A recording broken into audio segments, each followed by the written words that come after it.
todos.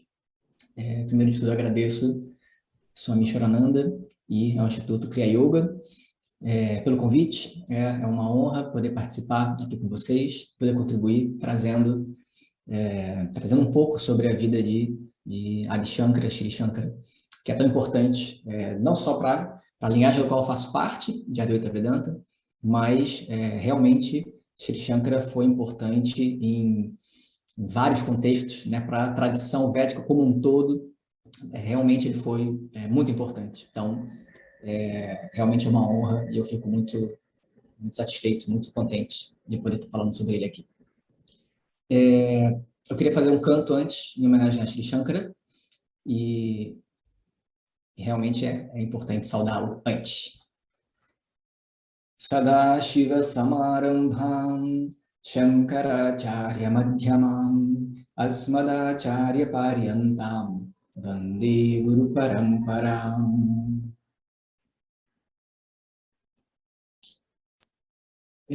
Bom, então, Shri Shankara, ele, dentro do contexto, né, a gente precisa ver o contexto em que Shri Shankara se encontrava, né, quando ele nasce. A gente tem Shri Shankara como um dos grandes mestres dessa tradição que a gente chama de tradição védica. A tradição védica está pautada nesses textos chamados Vedas. E o objetivo dos Vedas é moksha. Moksha é a liberação do estado de sofrimento. Para que a gente possa obter a gente possa adquirir essa moksha, essa aquisição do estado de sofrimento, os Vedas oferecem um estilo de vida de disciplina e conhecimento, que a gente chama de um estilo de vida de Yoga e Vedanta. Vedanta é a parte final dos Vedas, que são as Upanishads, também chamadas de Upanishads, que ensinam sobre a plenitude que ensina que a plenitude que o ser humano busca fundamentalmente, ela não pode ser obtida verdadeiramente, porque eu não posso alcançar uma plenitude, eu não posso obter uma plenitude, nem produzir uma plenitude. Por definição, a plenitude sendo completa, ela precisa ser um fato, ela não pode ser produzida nem alcançada, mas precisa ser descoberta como sendo a minha própria natureza. Esse é o ensinamento que a Upanishad transmite. Portanto, moksha, a liberação do estado de sofrimento, precisa ser obtida através do autoconhecimento, a descoberta de um eu que já é livre de limitação. Esse conhecimento e esse estilo de vida é transmitido oralmente ao longo de milênios, de geração após geração, através das várias linhagens de mestre e discípulo. Mas, apesar disso, são muitos milênios, naturalmente que existem períodos e momentos em que a tradição já esteve seriamente ameaçada, o conhecimento esteve realmente ameaçado. E é um desses contextos em que é dito que nasce Shri Shankara. E aí realmente ele foi fundamental para a preservação da tradição e, portanto, a gente tem que ser grato a ele, né, realmente, hoje, porque ele deixou um legado muito grande, de grande importância realmente para essa tradição. Shri Shankara, ele viveu por volta do século VIII, né, é muito debatido, foi o século VII, século VIII, isso realmente não é muito claro, mas é dito que ele nasce em Kerala, no estado de Kerala, no sul da Índia, e ele deixou realmente um legado muito importante de textos, não só pelo que ele fez na Índia no período em que ele viveu, mas o que ele deixou. Ele deixou muitos textos escritos, os famosos bhashyans, que são os comentários de Shri Shankara a textos importantes. Ele escreveu comentários sobre 10 Upanishads, comentários muito detalhados, muito bem detalhados e muito claros, sobre 10 Upanishads, sobre a Bhagavad Gita e sobre o Brahma Sutra. O Brahma Sutra, que é um texto que sistematiza, um texto anterior de Shri Shankara, e sistematiza todo o ensinamento de Vedanta. E aí, então, ele vai e comenta em cima também. Além disso, ele deixou vários outros tratados, né? Então, ele tem outros textos, como Tattva-bodha, que é um texto tão importante, Viveka-chudamani, né? O próprio Nirvana Shatakam.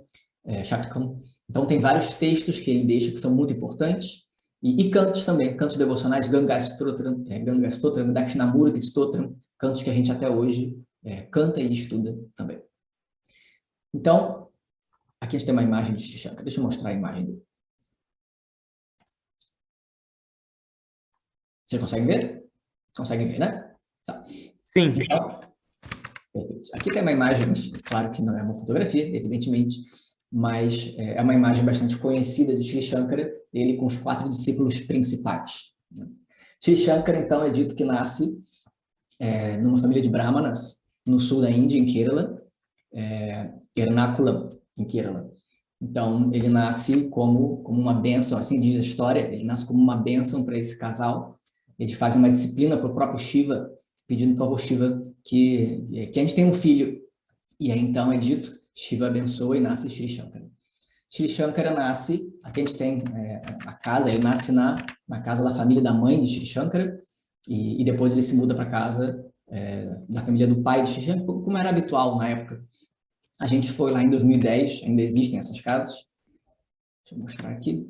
Aqui a gente tem a casa onde Sri Shankara nasceu, em Ernakulam. Realmente é um lugar muito auspicioso, está preservada, né? Evidentemente que muita coisa também mudou, né? Mas é muito bonito que ali tem um quartinho onde Sri Shankara nasceu, é dito, e aí ali tem uma lamparina acesa com um quadrinho, né, dizendo aqui nasceu a luz, né, a luz que iluminou todo o universo, todo mundo. Realmente é um lugar muito auspicioso, muito emocionante. Minha professora Glória Vieira deu uma palestra ali para a gente. Infelizmente, estava tão emocionante que eu não consegui tirar foto dela dando a palestra, só consegui tirar a foto antes da palestra.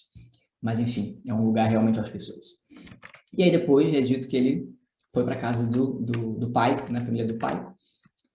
Aqui a gente tem a casa ainda preservada, Adi Shankara Jamabhumi Kshetram, preservada pelo Sringeri Math, no sul da Índia também. E aí ele vive nessa casa, ele perde o pai muito cedo, né? Ainda como criança ele perde o pai, e aí então ele é criado pela mãe.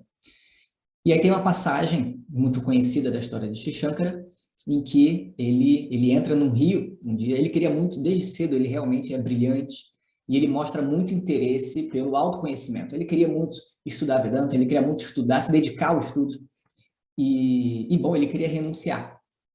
E aí, então, bom, o fato é que mãe que quer que o filho renuncie? A renúncia, na verdade, se o filho renuncia, o filho vai embora, né? Então a mãe não queria. E ele é muito novo, muito criança. Não quero que renuncie. Mas ele queria muito, ele queria realmente ir embora e renunciar e estudar. Um belo dia, ele entra no rio, tem esse rio aqui, é o rio da casa onde ele vivia, e aí um crocodilo agarra a perna dele. E aí, bom, crocodilo agarrando a perna da criança, imagina, o crocodilo não tem jeito, é muito perigoso. Crocodilo na Índia, um dos nomes do crocodilo é chamado Shishumara, aquele que devora as crianças, né? Porque imagina, o crocodilo entra no rio, o crocodilo pegou, puxou para o fundo e acabou-se. E aí tá a Sri Shankara ali, né, se debatendo na água, pedindo socorro para a mãe chega na beira do rio e não tem o que fazer. Ela realmente olha e fala, não tenho, perdi meu filho, né? E é comum na Índia, tradicional na Índia, logo antes da pessoa morrer, né, que está no leito de morte, ela faz um voto de renúncia, que é considerado auspicioso. E aí, então, ele fala, mãe, me dê o voto de renúncia, porque já era, eu vou agora embora. E a mãe vai fazer o quê? Né? Tá bom, meu filho, eu aceito, eu permito você renunciar. E aí, magicamente, o crocodilo solta a perna e vai-se embora. E Sri Shankara fica solto, né? E aí ele sai do rio intacto e fala, bom, mãe, agora você já me deu, já aceitou, agora então, renunciante. E aí ele pega as suas coisas e vai-se embora. Então tem essa imagem, né, que é bastante... Aqui é o lugar, né, tem um monumento ali do rio, do lado tem um memorial ali, né? Não dá para ver bem, mas tem um desenho ali do Sri Shankara agarrado com um crocodilo e a mãe do lado, né? Então é um lugar auspicioso também. Aqui está a imagem só, né? Ele realmente se vai, e aí então ele procura um mestre com o qual ele possa estudar. Ele encontra o mestre dele, que é chamado Govindapada. Govindapada, ele é um grande mestre de Vedanta da época. Ele teve um mestre que foi Gaudapada. Gaudapada era muito famoso. Gaudapada escreveu a Mandukya Upanishad Karika. A Karika é um comentário sobre a Mandukya Upanishad. A Mandukya Upanishad fala sobre o autoconhecimento à luz do significado do mantra Om. Ele é a maior autoridade. O texto Mandukya Upanishad é a maior autoridade sobre o significado do Om. É um texto védico, Upanishad. Mas Gaudapada escreveu um comentário extenso sobre a Mandukya Upanishad, e tão importante é o comentário que geralmente virou um anexo. Então, hoje em dia, muitas vezes, as pessoas estudam Mandukya com Karika, né? Então, esse é Gaudapada. Gaudapada foi mestre de Govindapada. e Govindapada foi mestre de Sri Shankara. Sri Shankara estuda com Govindapada durante muitos anos, e aí quando ele já estava no momento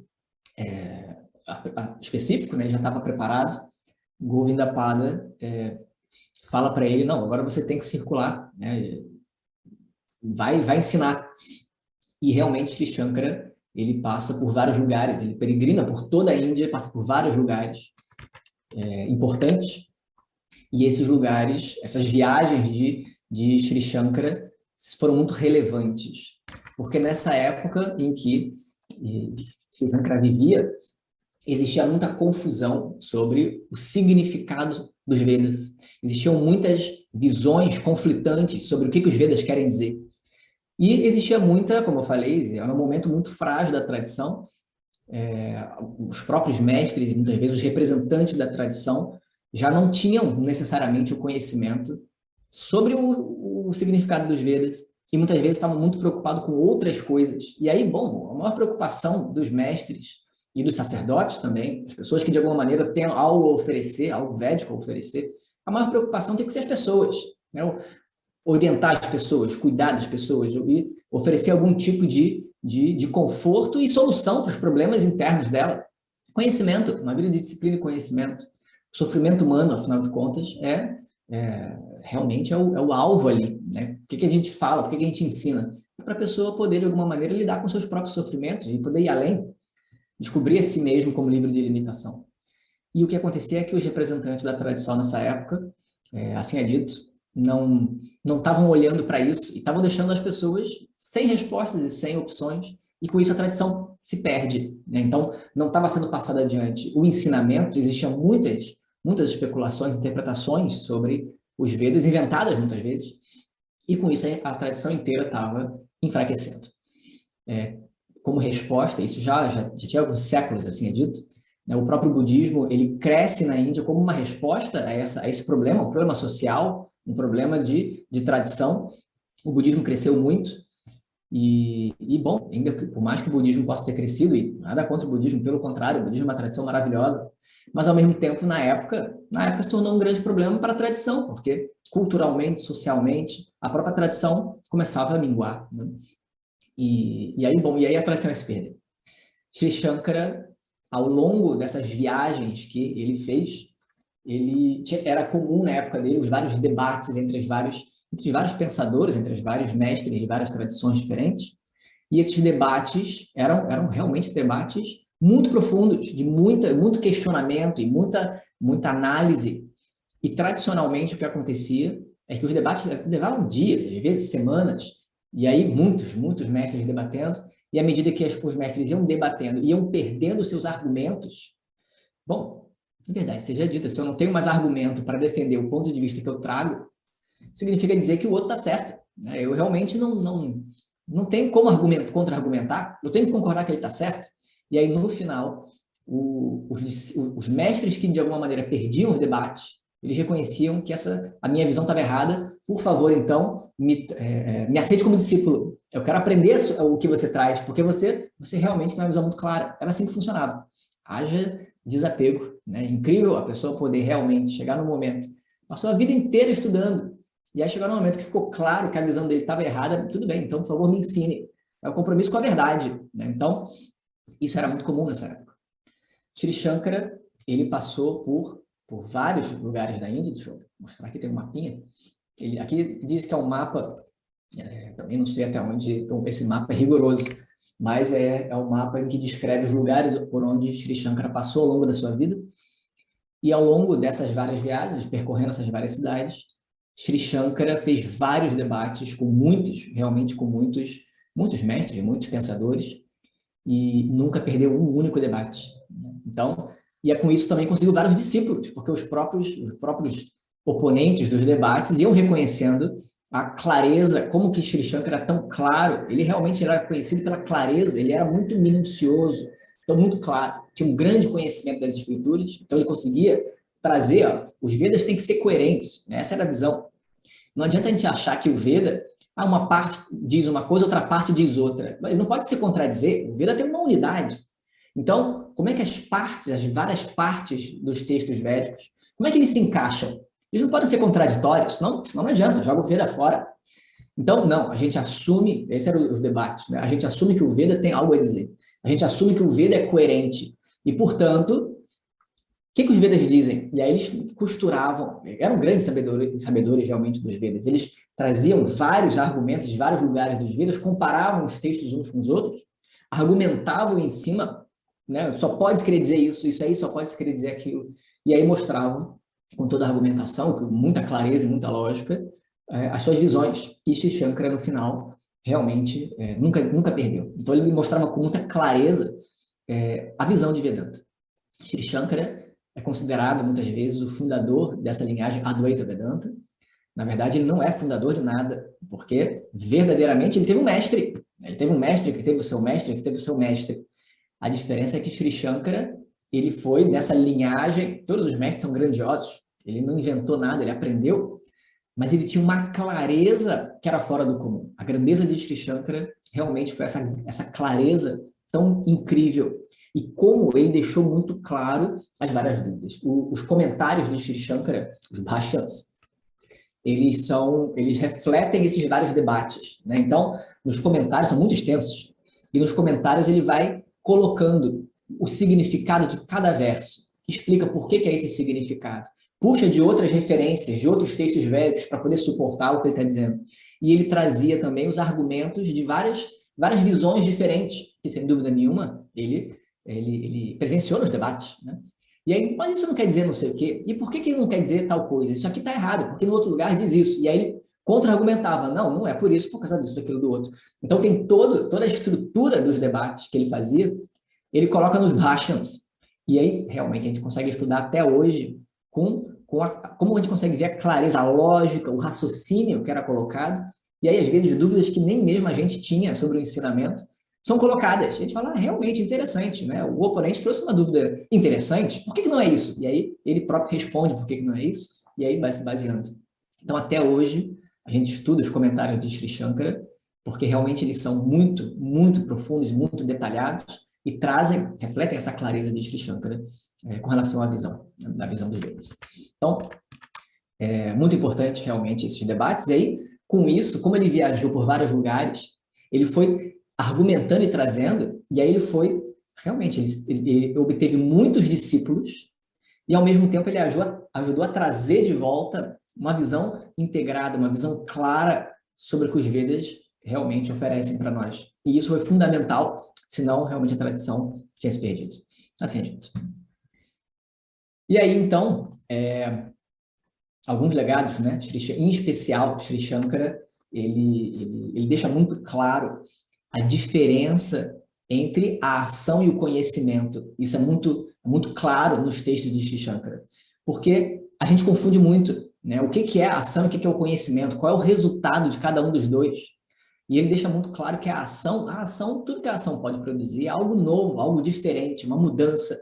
E a mudança é muito positiva, mas ela não pode conduzir a moksha. Por que ela não pode conduzir a moksha, a liberação? Porque a plenitude, por definição, não pode ser produzida, ela não pode, ela é completa, ela tem que ser livre de tempo, espaço e forma. E a ação é do âmbito do tempo, espaço e forma. Então, eu não posso alcançar uma plenitude, nem produzir, nem me tornar um ser pleno.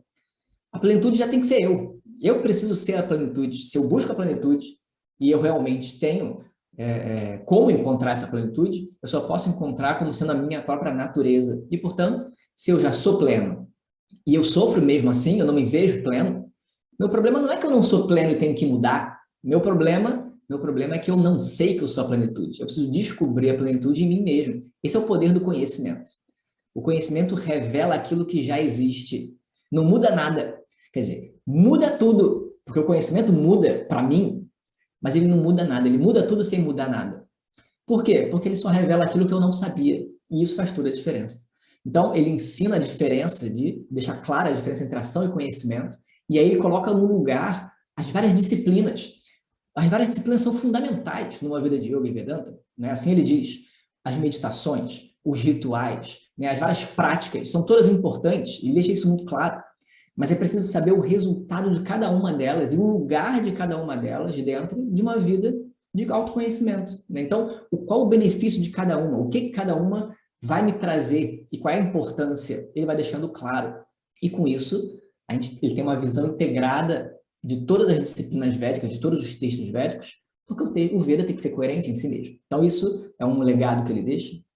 Ele deixa esse legado muito claro, né, de que moksha precisa ser alcançado através do autoconhecimento, conhecimento de si mesmo, e coloca Vedanta como um meio de conhecimento através do qual a pessoa consegue descobrir a si mesmo. Então, ele deixa isso muito claro, e isso é muito importante. Um dos debates que a gente tem, um dos mais famosos debates de Sri Shankara, é o debate que ele tem com Mandana Mishra.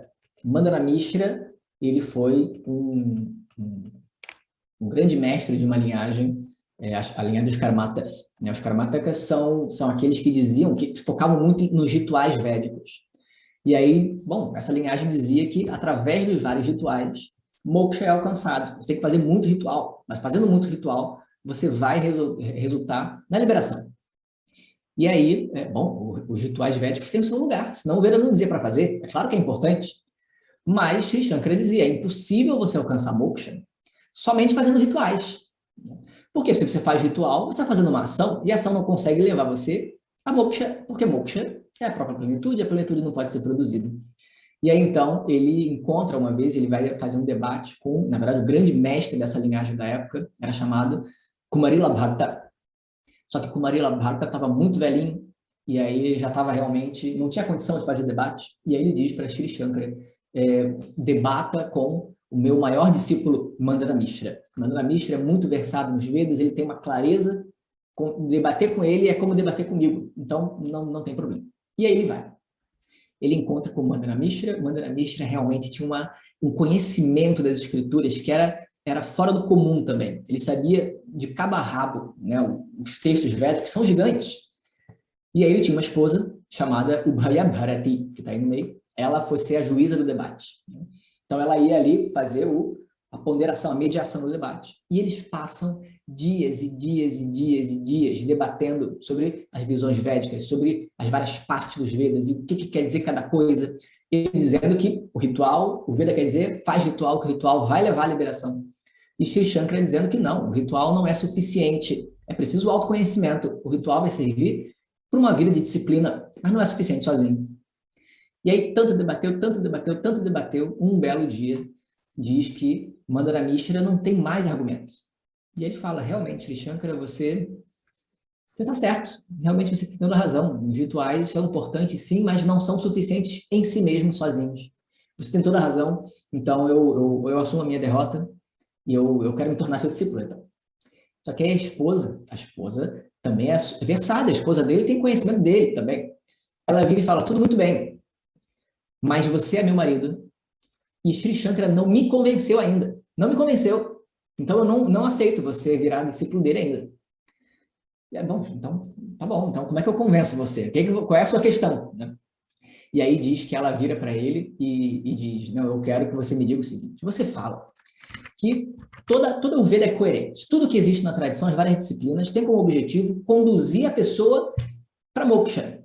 Quer dizer, não vai trazer moksha diretamente, mas vai ajudar a pessoa a preparar a mente dela, vai contribuir para poder buscar o autoconhecimento, e aí uma hora ele vai estudar Vedanta e vai entender o autoconhecimento.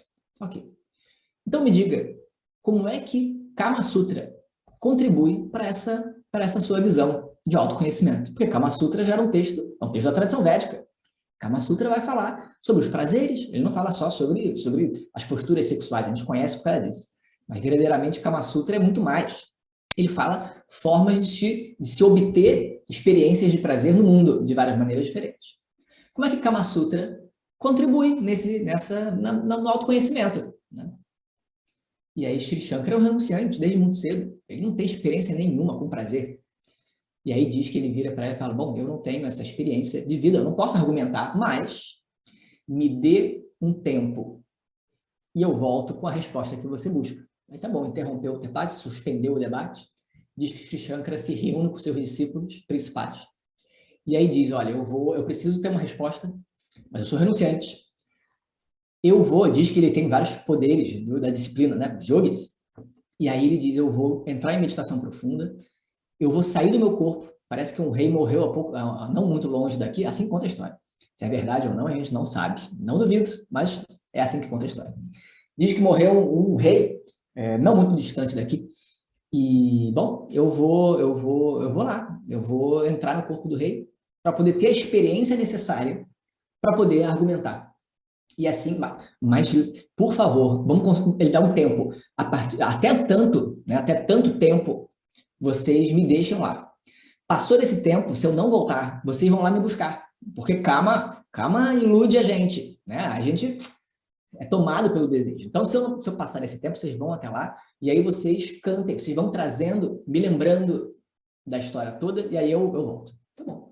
Diz que ele entra em meditação, sai do próprio corpo, entra no corpo do rei, e aí o rei magicamente acorda. Não é o rei, é Sri Shankara no corpo do rei. E aí a corte inteira fica maravilhada, que bom, né? O rei não morreu, tá meio estranho esse rei, mas pelo menos é o rei, tá vivo, né? E aí tudo muito bem. O rei tinha várias esposas. E aí, vivendo na corte, né, com vários súditos e vários tipos de prazeres diferentes. E ele vive durante algum tempo e ele experiencia aquilo que ele não poderia experienciar como um renunciante. Calma. Passa o tempo. E aí, então, ele passa o tempo e os discípulos ficam preocupados. Olha, já passou o tempo e ele não voltou, o mestre não voltou. Vamos até lá. E aí diz que eles vão até lá, são recebidos muito bem na corte do rei.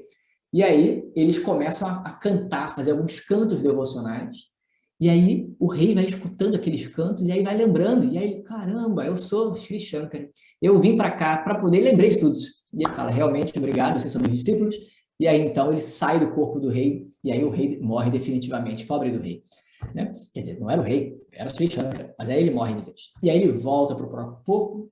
E aí ele volta para o debate. E aí ele diz, bom, agora eu posso dizer a resposta. E aí ele diz, Kama Sutra tem como objetivo último conduzir a pessoa a uma maturidade para buscar o autoconhecimento. Como? Os Vedas dizem que você pode buscar qualquer tipo de prazer e desejo. Não tem desejo errado. O desejo não é um problema. O problema é que o desejo apega. Né? O apego é o problema. A ignorância é o problema. E o que acontece? Se eu busco os meus desejos, desde que respeitando o Dharma, não tem problema nenhum. Os Vedas vão oferecer vários meios para satisfazer os desejos, por isso tanto ritual também. Você quer o quê? Você quer filho? Tem ritual para filho. Quer uma boa casa? Tem ritual para uma boa casa. O que você quer na vida? Vários rituais. Quanto mais rápido você buscar aquilo que você quer na vida, desde que respeitando o Dharma, para não atropelar ninguém, é muito importante uma vida de Dharma. Se você vive uma vida de Dharma e está procurando desejo, vai buscar os desejos. Quanto mais rápido você buscar e conseguir, e não conseguir ao mesmo tempo, que algumas coisas você vai conseguir, outras você não vai conseguir. Quanto mais rápido você viver uma vida dessa, mais rápido você vai ver que os desejos não são suficientes. Não é isso que você quer fundamentalmente. Você quer uma felicidade absoluta, uma plenitude. Nada no mundo é capaz de produzir a plenitude. E mais rápido você vai descobrir que o desejo verdadeiramente não resolve. E isso vai trazer uma maturidade. Você vai querer ir além do desejo. E indo além do desejo, aí sim, você vai começar a questionar. E aí, com essa maturidade, você vai fazer a pergunta certa. Qual é a natureza da plenitude? Como é que eu posso alcançar? E aí você vai estar preparado para poder escutar o ensinamento de Vedanta. E aí vai descobrir que eu sou livre de limitação. Não é fora. Então, Kama Sutra, ele coloca, e é interessante, Kama Sutra começa dizendo isso, o objetivo, respeitando o Dharma, vai buscar Kama. E descubra rapidamente que o objetivo não é Kama, nem Artha, a segurança, o objetivo é Moksha, a liberação do estado de sofrimento. O texto começa dizendo isso, claramente. Portanto, Kama Sutra é coerente com toda a visão védica, não é incoerente. E aí, então, bom, aí realmente ela reconhece, realmente você tem razão. Aí faz sentido.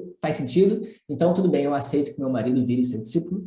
E aí o Kumarila Bhatta, Mandana Mishra, vira um dos grandes discípulos de Sri Shankara, Sureshwara, que aí, além de ter a visão toda de Vedanta, que estudou com Sri Shankara depois, ele também traz toda uma bagagem sobre a ritualística védica. E aí ele consegue entender com clareza e explicar com clareza o lugar de cada uma das coisas, as ações e o conhecimento. Ele também explica muito bem depois de Shankara. Né?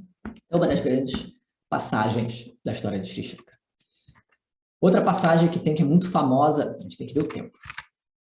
Nós temos algum tempo ainda. Outra passagem famosa da história de Sri Shankara passou muitas vezes pela cidade de Kashi. Kashi é a atual Varanasi, que é a grande cidade de Shiva, né, a cidade sagrada de Shiva. e era realmente um grande centro cultural e intelectual da época. Então tinha muita gente ali, por isso que ele foi tantas vezes, muitos debates, muitos estudiosos, muitos pundits também. E aí diz que já há muitos anos de caminhadas e debates, e já tinha muitos discípulos, ele estava conhecido já na Índia, e um belo dia ele estava em Varanasi, Kashi, e aí ele estava andando para fazer os rituais matinais dele, e aí, bom, como era tradicional, ele vem de uma família de brahmanas, então ele era bastante rigoroso com relação às práticas, né? E aí ele vai até o rio, e aí vai fazer a sua saudação no rio, toma o seu banho, como é tradicional, de manhã, e aí ele vai direto no rio para fazer as disciplinas, depois daquele vai comer alguma coisa. No meio do caminho, na época de Shri Shankara, já existiam problemas sociais, é evidente. Como todo lugar, em todo tempo, tem seus problemas sociais. E na Índia, nessa época, já existiam os problemas sociais das castas, né, que já estavam sendo muito mal interpretadas. E aí já era um problema social. E existia ele encontra no meio do caminho um Chandala. Um Chandala era considerado uma pessoa que vivia no mais baixa, na mais baixa das classes, né, das castas da época. E aí, então, bom, o que acontece? Se você está andando no meio um Brahmana, está andando no meio da rua, e aí encontra um Chandala. Chandala é um varredor de rua. O Chandala tinha que sair da frente, porque ela tinha uma hierarquia social, uma estrutura social hierárquica da época. E ele vem andando, o Chandala está na frente dele. E aí, ele vários discípulos atrás, porque ele estava indo, os discípulos vão atrás.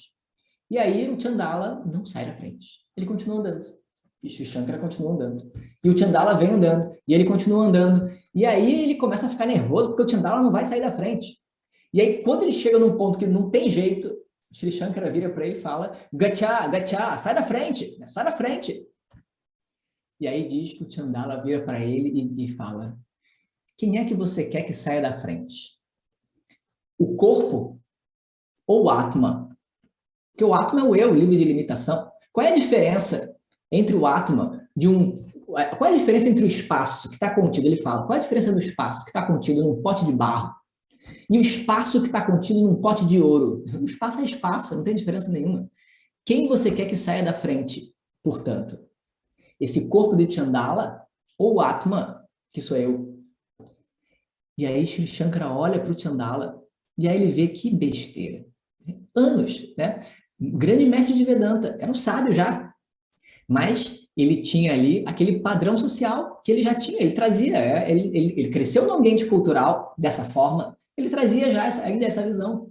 E aí quando ele se depara com o Chandala e o Chandala joga de volta, na hora ele vira para mim e fala: você para mim é o próprio Shiva, você é meu guru. E aí ele faz uma namaskara, ele saúda os pés do mestre, do Chandala, né? Para o desespero, o horror de todos os devotos que estavam atrás, os discípulos, não estavam entendendo o que é isso, o que ele está fazendo, né? Um grande mestre Shankara está fazendo um namaskara para um Chandala. Diz que depois desse momento ele escreve um texto, que é o Manisha Panchakam, são 5 versos que apresentam, né, esse diálogo, esse ensinamento do Chandala, Shiva na forma do Chandala, né? E é muito relevante essa passagem, porque, primeiro de tudo, primeiro é um ensinamento maravilhoso, né? Qual é a diferença? O átomo é um único, o eu é um só, não tem diferença nenhuma. Eu posso reconhecer as diferenças, né? As diferenças de forma, tudo bem, mas as diferenças de forma são uma grandeza desse divino. Não se apegue às formas, reconheça as formas como uma coisa incrível e reconheça o que está por detrás pendurado ali, né? O que está por detrás como base. Esse eu é o livre de limitação. Como é que eu vou, de alguma maneira, ter algum preconceito com alguém? De maneira nenhuma. Eu reconheço a mim mesmo no outro e respeito a diferença na forma porque faz parte dessa multiplicidade maravilhosa do universo. Tudo muito bem. Então, isso é primeiro já um grande ensinamento. Mas também outro ensinamento é mesmo Shri Shankara, com toda a grandeza que ele tinha. Ainda assim, como um sábio, ele ainda assim caiu num padrão social ali. Quer dizer, não significa dizer que um mestre, um sábio, vai ser perfeito. Essa perfeição, como um ser humano, ele vai ter naturalmente as limitações da própria mente. Acontece. Desde que não vá contra a visão do ensinamento, vai acontecer, né? A diferença é que um grande mestre, quando se depara com essa oscilação, com essa conclusão errada, ele reconhece, e reconhecendo, ele vai além. Essa é a diferença, enquanto que o ignorante nem vê, fica preso ali, apegado a essas visões equivocadas e nem sabe nem reconhece. Né? Então, essa é a grandeza. E aí, que incrível. Realmente, Sri Shankara ensina, até nesse momento ele ensina pra gente. Então, é uma passagem que tem, que é famosa também. Tem as imagens, eu esqueci de mostrar as imagens. Ah, bom, diz isso também, né? A esposa de... Alguém comentou alguma coisa sobre a esposa, né? De Mandana Mishra, diz a história que ela, na verdade, era a manifestação da própria Saraswati, a deusa do conhecimento, que se manifesta ali, para poder justamente provocar Sri Shankara e chegar nessa conclusão que era tão importante para poder passar adiante e manter esse legado. Na imagem não dá para ver muito bem, mas aparece atrás no desenho, é o desenho de Saraswati em cima dela, assim é dito. E aí, aqui tem o Chandala, né? Sri Shankara vai chegando perto do Chandala, e aí o Chandala ali, na verdade, ele reconhece, você é o próprio, para mim, você é o próprio Shiva, é o grande guru, você me ensinou, né? Então, Chandala. Que aparece ele fazendo namaskaram, e todo mundo atrás, o que está acontecendo, né? Ninguém está entendendo nada, está todo mundo, né, preso naquele padrão social. Sri Shankara vai além com as palavras do Chandala, realmente incrível. E aí, então, Sri Shankara, ele realmente teve muitos discípulos. 4 são os discípulos principais de Sri Shankara, que é como geralmente a gente representa Sri Shankara. Ele aparece, então, com os 4 discípulos principais, Padmapada, Sureshwara, que é o mais velho, tá na direita, que é ele muda de nome, né? Ele vira discípulo de Sri Shankara, aí ele deixa de ser Mandana Mishra e passa a ser Sureshwara. Hastamalaka e Tortaka são os 4 grandes discípulos de Sri Shankara. As histórias de cada um desses 4 são incríveis também, não cabe aqui, é muito pouquinho tempo, depois vocês podem procurar se quiserem. A de Sureshwara eu contei, né, que é realmente incrível. A dos outros 3 são maravilhosos também, depois vocês podem ver. E aí ele deixa, depois de viajar a Índia inteira, ele foi muito importante, Sri Shankara, porque ele não só trouxe a visão dos Vedas de uma maneira muito clara, muito precisa, e aí pela Índia inteira, e restabeleceu ali essa visão, mas ele restabeleceu também muitos templos, né, muitos templos hindus que estavam sendo muitas vezes abandonados, ele reativa vários templos, e ele também ele estabelece 4 centros, os 4 mats, Shankara Mats, são 4 centros de ensino tradicional de Vedanta, em que ele estabelece como autoridades para poder preservar nos 4 cantos da Índia, e ele deixa cada um dos 4 discípulos principais como um Shankaracharya. Né? O Shankara é o nome dele, né? Shankara é um dos nomes de Shiva também. Os pais dão o nome de Shankara para ele em homenagem a Shiva, porque ele nasce como uma bênção de Shiva. Então ele recebe o nome de Shankara. Ele é chamado Shankara Acharya, o professor, o mestre Shankara, Shankaracharya. Mas ele deixa os 4 discípulos como responsáveis por preservar esses 4 institutos, esses 4 matas. E aí, por isso, eles recebem um posto. Né? E aí, Shankaracharya, é o Shankaracharya responsável. E aí, esses 4 vão deixando. Né? Então, até hoje, esses 4 centros existem e têm os seus Shankaracharyas, os responsáveis por garantir e manter a tradição nesses 4 lugares. E aí é por isso que ele é chamado Adi Shankara, ou Adi Shankaracharya, porque Adi significa o primeiro, quer dizer, ele é o primeiro. Então, porque existem os Shankaracharyas hoje, né? Os Shankaracharyas são aqueles que preservam esses 4 centros. Tá? E aí, então, ele deixa na Índia, nos 4 cantos da Índia, norte, sul, leste, oeste, essa imagem não está das melhores não, mas dá para ver, norte, sul, leste, oeste, ele funda esses 4 mats, e aí eles, até hoje, são grandes referências para o estudo. Né? Então, a gente tem o primeiro deles, a gente tem ali, Govardhana-pitam, que é do Rig Veda. Govardhana-pitam, deixa eu ver onde é que é o Govardhana-pitam, onde é que está? Não estou vendo aqui. Govardhana-pitam, engraçado que agora eu não... é no oeste, Govardhana-pitam é no oeste, né? Rig Veda, está associado ao Rig Veda, cada um está associado a um Veda. Né? Então, esse aqui é Govardhana-pitam, no oeste da Índia. Depois a gente tem no sul da Índia, Sringeri, né? Então, Sureshwara fica cuidando do sul, está associado ao Yajurveda, no sul da Índia. Depois, eu falei certo primeiro? Eu falei que era oeste, não, né? Isso aqui é no leste, né? Então, no leste da Índia. Depois é no sul. E aí depois em Dwaraka. Dwaraka é no oeste. E aí ele deixa Hastamalaka, e aí está associado com Samaveda. E aí, por fim, no norte, é bastante famoso. Ué, cadê o norte? Achei que eu tinha colocado aqui o norte. Está faltando o norte aqui. Eu acho que ele aparece depois. Deixa eu ver. Ele é por algum motivo. Ah, não. Vai aparecer aqui. Então, peraí. Tem que aparecer do norte também.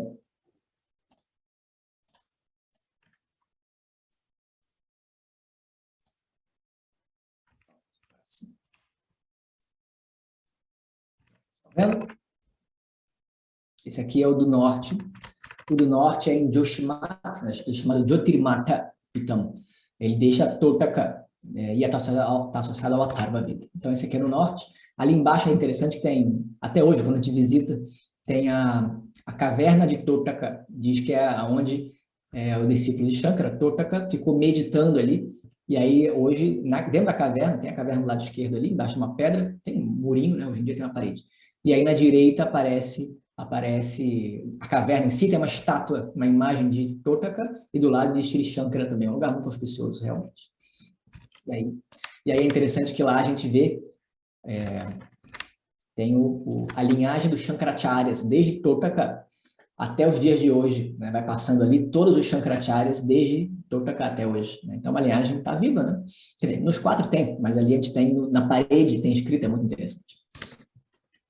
E aí, então, além dele dele estabelecer esses 4 matas na Índia, ele também restabelece o chamado Chardham. Ele restabelece vários templos, mas em especial esses 4 são chamados os Chardhams.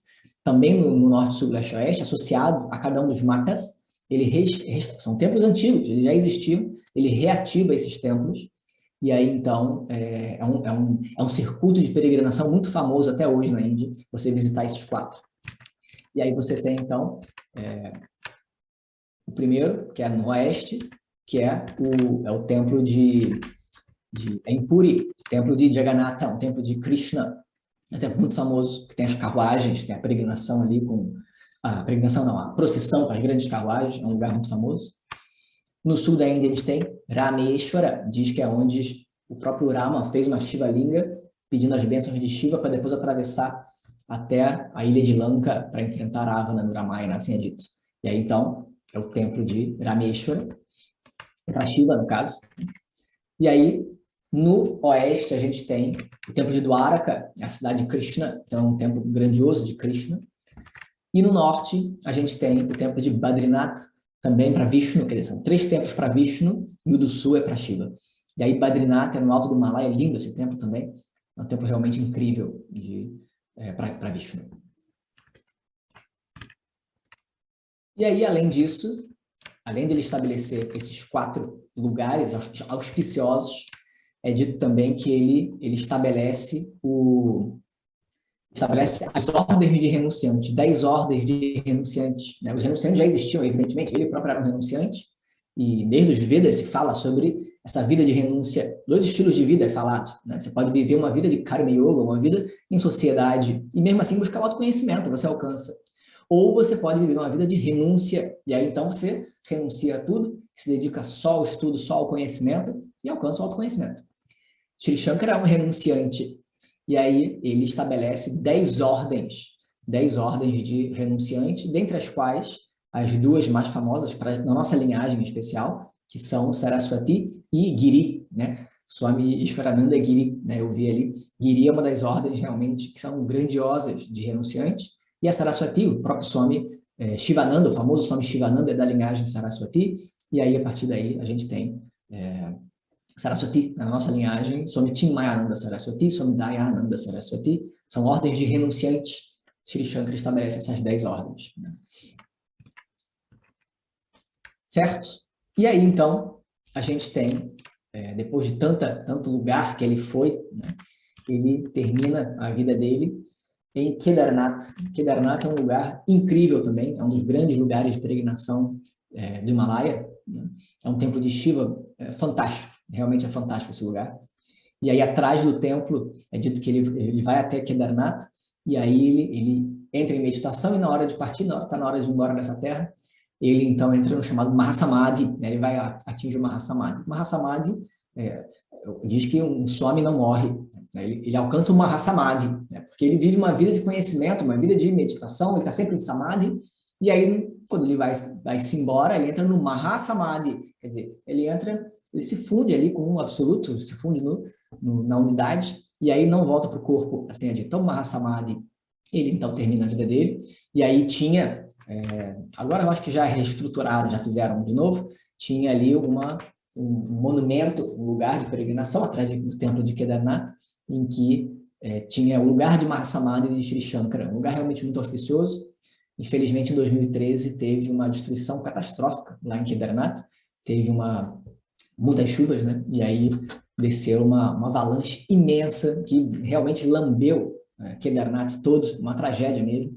O templo ficou de pé, né? Foi a única coisa que ficou de pé, foi o templo de Shiva, uma pedra parou atrás do templo, e aí então tudo em volta ficou destruído, inclusive o monumento a Sri Shankara, né? Foi realmente uma catástrofe. Agora já reconstruíram a região, e aí quando eu fui em 2018, não tinha, né? Tinha um lugar ali onde era auspicioso para Sri Shankara, mas era onde tinha esse monumento. Parece que agora eles já reconstruíram.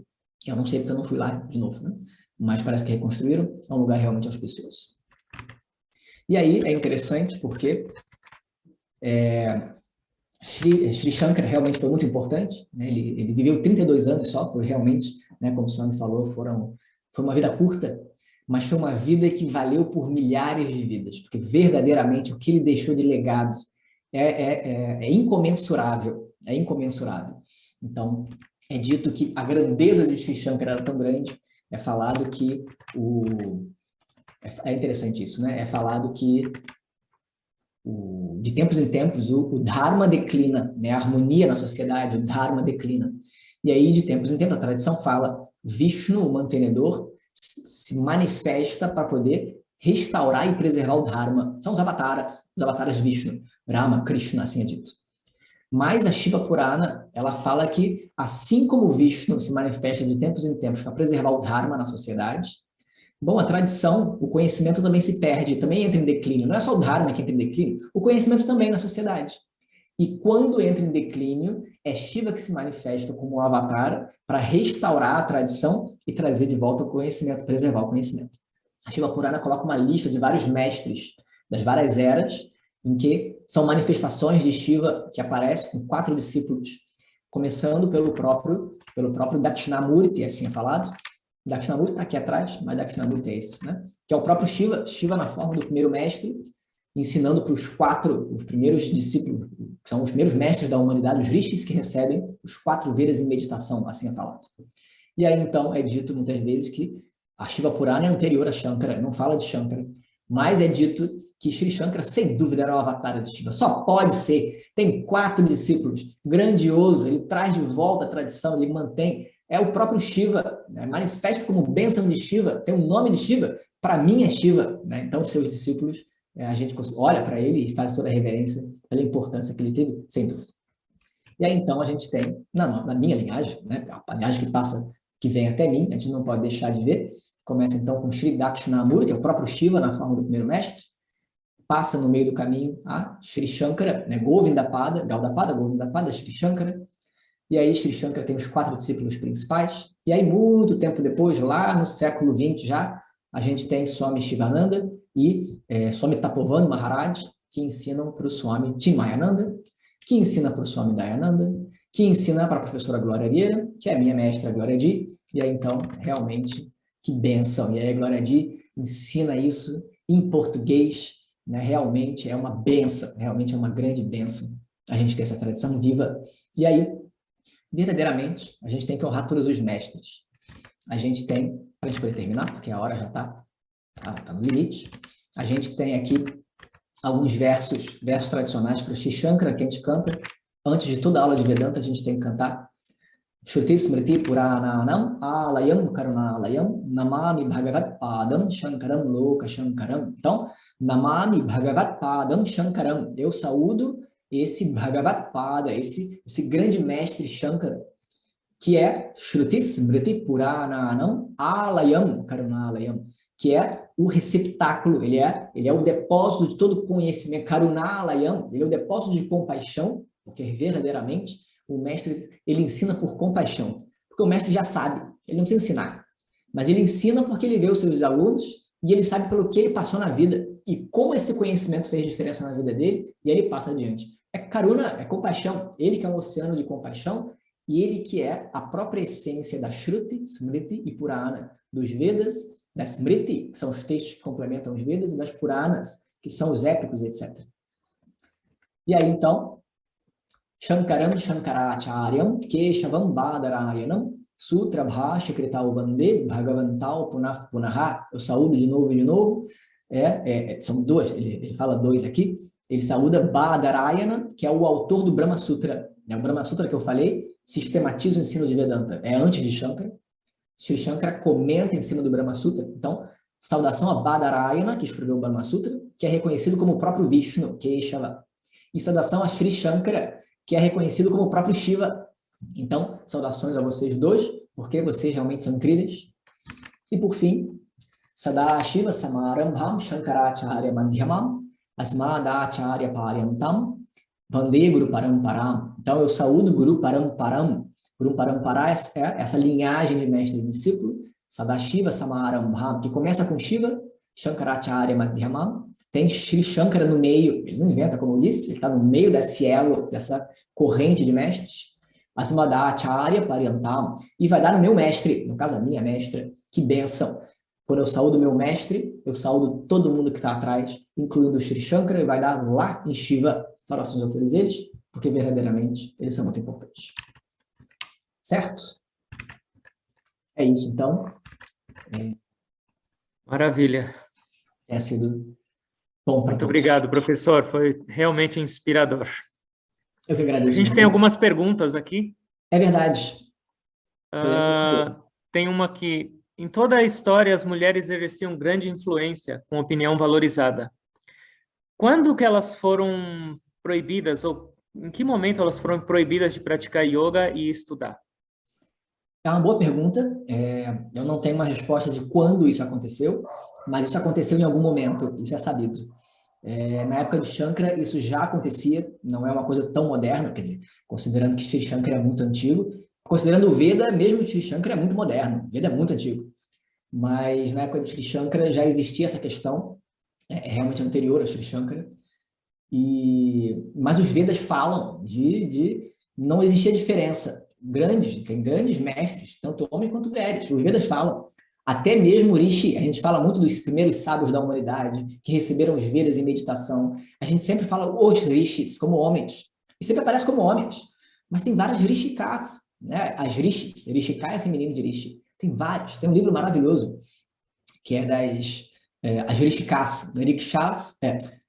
Rishikas of the Rig Veda. São as Rishikas do Rig Veda, que é maravilhoso. Que fala sobre essas grandes sábias que também receberam os Vedas e contribuíram para os mantras védicos. Então, os Vedas consideravam, tem várias discípulas mulheres também, mestres mulheres, até a iniciação formal. Né? Hoje em dia, os homens fazem a iniciação do Gayatri Mantra e aí usam o Pavitam, que é a autorização para fazer os rituais e estudar e tudo mais. Mas, verdadeiramente, até algum tempo atrás, as mulheres também faziam. A partir de algum momento que deixou-se de fazer por algum motivo, enfim. Não se tem muito claro quando, mas existiu uma mudança na sociedade e uma reinterpretação que deixou de acontecer. Hoje tem todo um movimento contrário, ainda bem, né? De dizer que não, isso aí não tem sentido. As mulheres, é evidente que as mulheres podem estudar, é evidente que elas podem praticar, e isso não tem diferença nenhuma, né? Mas em algum momento aconteceu e, infelizmente, foi problemas da sociedade, como qualquer sociedade acontece. Legal. Tem uma outra aqui.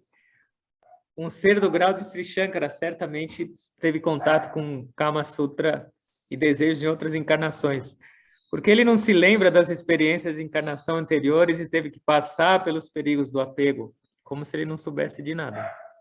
É uma boa pergunta. São os mistérios da ordem cósmica, né? Por algum motivo, ele teve que passar por ali, né? Também tem uma vantagem, né? Que é Se ele se lembrasse, né, quer dizer, ele poderia até se lembrar, mas o fato dele ter que passar por isso é muito relevante também. É evidente que ele sendo um renunciante, ele não poderia passar, né? Mas é interessante ele ter que passar de novo, até para poder mostrar para a gente que, bom, cuidado, né? Calma, tudo bem, a pessoa quer o desejo, deixa ela buscar o desejo, vai fazer o quê? Se quer muito, ela não vai entender que o conhecimento é o que libera, porque ela não está nem clara, não tem clareza para isso. Ela tem que vivenciar. A vivência na vida é muito importante, para a gente poder ir além.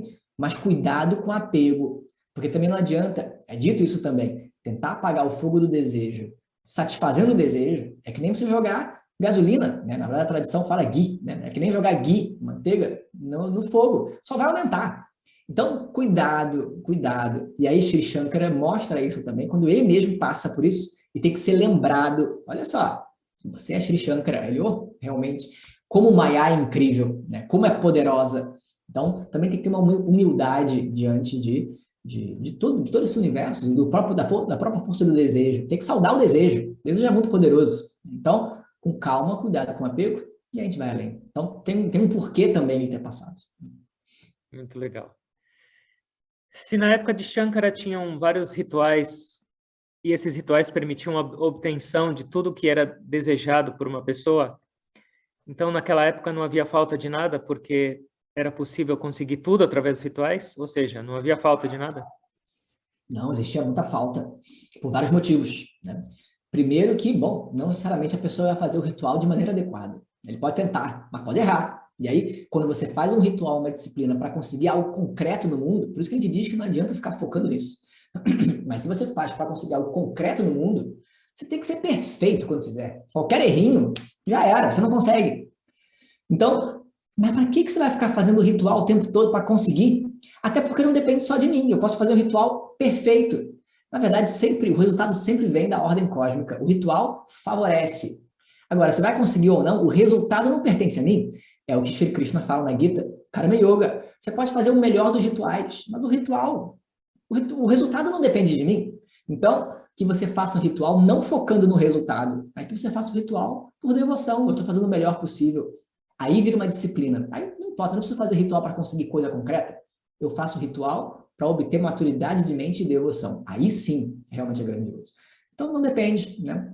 A pessoa pode não conseguir no ritual também. Então tinha seus problemas, sem dúvida. Legal. Tem uma pergunta sobre o simbolismo Danda. Qual o simbolismo do cetro, o bastão que aparece na foto de Sri Shankara? É uma boa pergunta. Eu já vi isso, mas verdadeiramente não poderia dizer aqui agora. O que me ocorre, na verdade, é outra coisa. Então, você sabe, Sônia? Normalmente os nossos mestres interpretam como sendo o Danda como sendo o simbolismo da coluna vertebral. Então, o carregar o Danda, o bastão, significa ter controle sobre a coluna, que significa ter controle sobre os chakras e domínio sobre a vida inteira. Então, tem outros significados, mas normalmente esse é um dos significados. Mas... Tá lindo. Realmente, tem alguns elementos, né, que são tradicionais, né? A cor laranja, a roupa laranja, o próprio cetro, mas realmente eu não... Essa interpretação é magnífica, né? Da coluna vertebral. Mas, sem dúvida, existem outras, é evidente, mas realmente não me ocorre agora. Vou ter que procurar. Legal. Onde eu encontro os comentários feitos por Shankara sobre os Vedas? Na Índia, você encontra, né? Você vai numa livraria tradicional, você encontra muito facilmente até. Você encontra tudo ou em sânscrito, ou em inglês, ou enfim, uma língua local você encontra. A gente recomenda buscar nos ashrams do Swami Dayananda, né? Então, em Rishikesh, em Coimbatore, nos Estados Unidos, tem uma livraria magnífica nos Estados Unidos, no ashram de Salisbury, e lá você pode encomendar também, tem como trazer. E aí tem os comentários do próprio Swami Dayananda, né? A tradução do Swami Dayananda dos comentários de Shankara, em algumas Upanishads, na Bhagavad Gita, é maravilhoso. No Vidya Mandira, a professora Glória ensina os bhashyams da Bhagavad Gita e das várias Upanishads. Tem a tradução, mas elas não estão publicadas em livro. Na verdade, ela não tem a tradução. Na verdade, verdadeiramente, ela nem tem a tradução como texto. Ela ensina na hora, né? A partir do sânscrito, ela ensina, mas ela nunca formatou a tradução. Então, a gente não tem como adquirir. tem como adquirir as aulas. E aí elas são longas, são aulas, são cursos longos, mas você consegue adquirir no Vidyamandhir, em português, os comentários de Sri Shankara. Aí sim. Muito legal. Professor, depois você me encaminha esses contatos e eu compartilho com as pessoas. Sem dúvida, sem dúvida.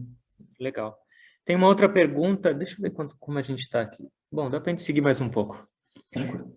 O Kanti Guru Parampara se manteve dentro de outras linhagens que não somente do Swami Dayanandaji?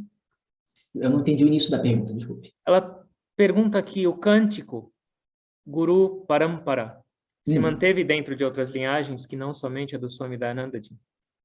Sim, sim. A gente tem, hoje, também, a gente tem várias linhagens, né? Porque, de novo, a gente tem os 4 matas de Sri Shankara, e aí que vão remeter, então, são linhagens que vão passar para Shankara.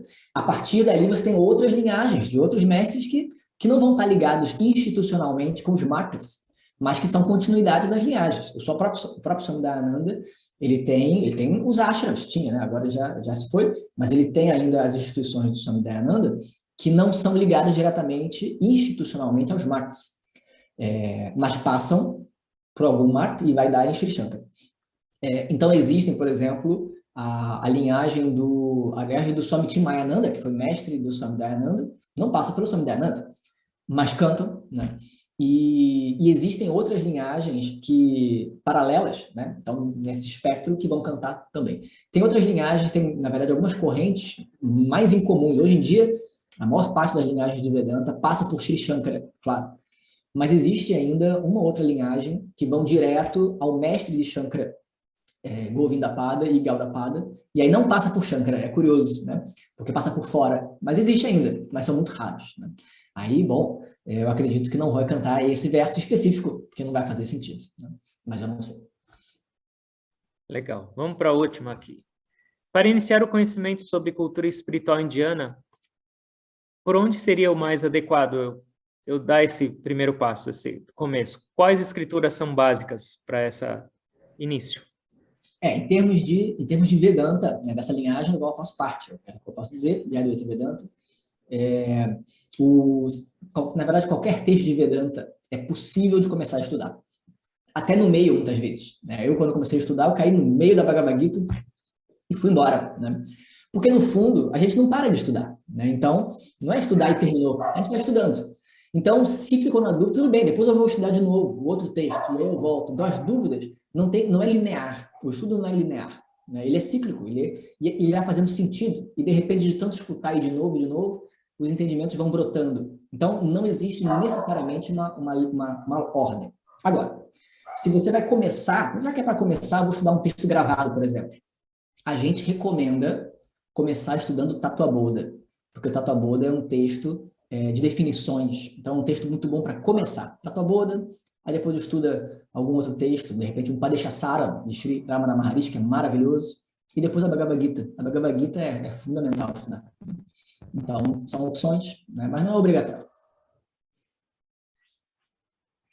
Legal. Eu acho que foram essas. Muito legal. Eu acho que antes da gente encerrar, a gente faz uma pequena introspecção. Eu vou pedir, por favor, para todos fecharem os olhos, por favor.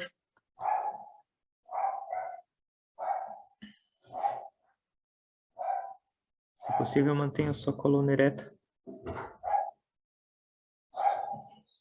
E observe um pouco a respiração desse ar que entra e sai das suas narinas.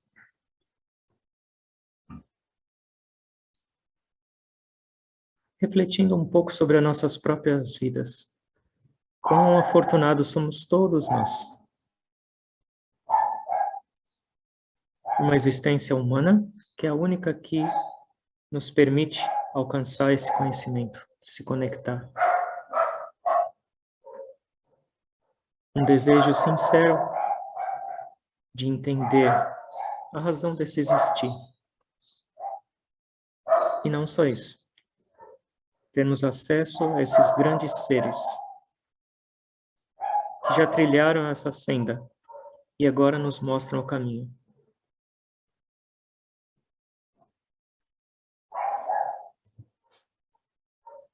será que a gente não deveria realmente colocar energia nesse nosso processo de transformação, de expansão de consciência? Com tantos presentes divinos que recebemos nessa nossa existência, será que a gente não deveria usá-los? Concentra na respiração. Absorve esse momento. Que toda essa inspiração hoje, trazida pelo nosso querido professor, possa se converter em mais desejo pela verdade, em mais questionamento. Quem sou eu? O que eu faço aqui? Para onde eu vou? Qual a razão desse existir?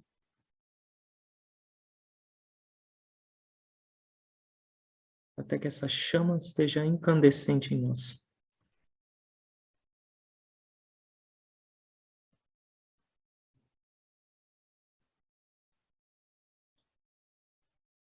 Mano buddhi ahankara cittani naham na shastrotra jive na chakrana netre na chabhyo na bhumi na tejo na vayuhu chidananda rupa shivoham shivoham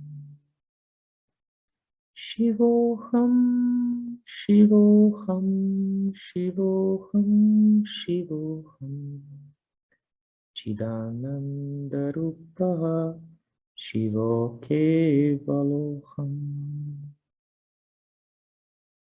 Concentrem-se. Olha para dentro. Busca quem você é. E se despede para sempre da ignorância. A gente nasceu para isso. Vamos meditar um pouco em silêncio com a sua atenção interior.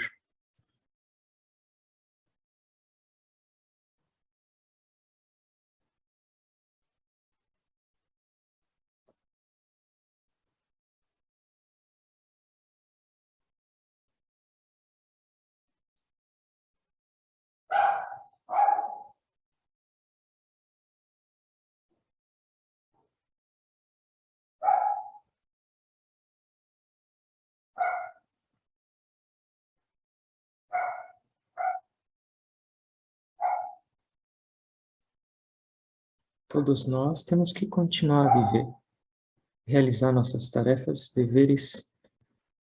Não tem outro jeito, mas que a gente jamais se esqueça do propósito do existir.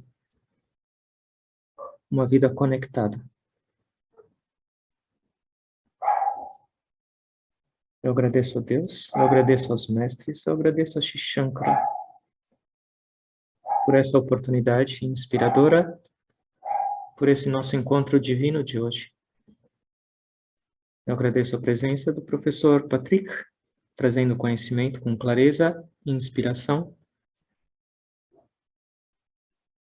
E eu agradeço a presença de todos vocês, conectados em busca da verdade.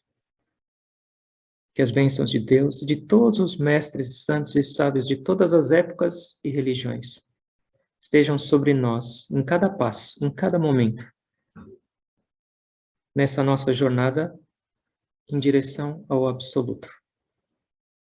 Tentando perceber essa essência divina, pura, eterna, que habita em cada um de nós, a nossa própria identidade. Eu me inclino a todos vocês como a presença do divino, com gratidão.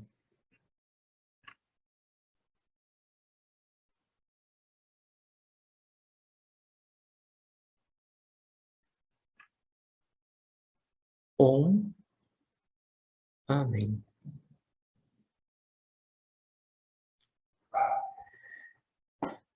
Mais uma vez, obrigado, professor. Obrigado por essa oportunidade, por contribuir sua sabedoria e conosco. Realmente foi muito inspirador. E todos aqui saem renovados e com mais energia para seguir em frente. Eu que agradeço de novo. Realmente foi muito bom falar para pessoas tão interessadas num ambiente tão auspicioso.